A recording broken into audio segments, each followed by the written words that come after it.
যে এইবারের ভোটটাতেও তারা পঞ্চায়েতের মতো সেই স্মৃতি নিয়ে আসবে।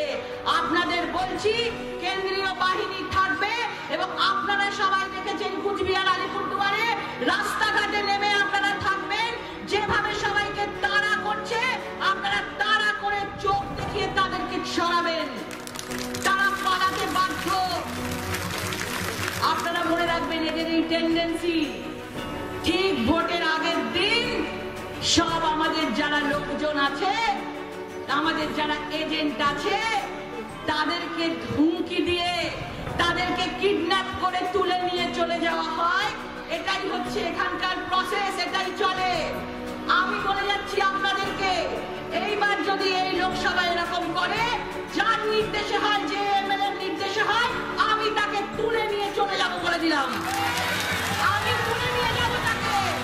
কার ক্ষমতা আছে দেখবো যে আমাদের এজেন্টগুলোকে তুলে নিয়ে কিডন্যাপ করে নিয়ে যায়।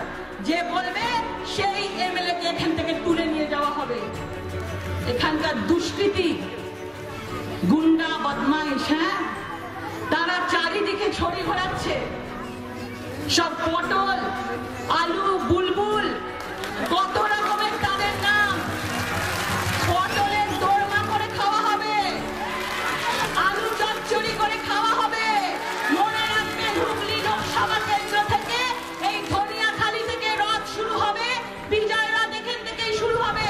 ওরা ভেবেছে ধনিয়াখালীকে আটকে রাখবো, বাকি কিছু পারেনি, ধনিয়াখালী থেকেই আমরা লিড দেবো। আমিও বলছি, আমিও ধনিয়াখালী থেকে ছেড়ে যাব না, দেখি কে যেতে, দেখি কে যেতে।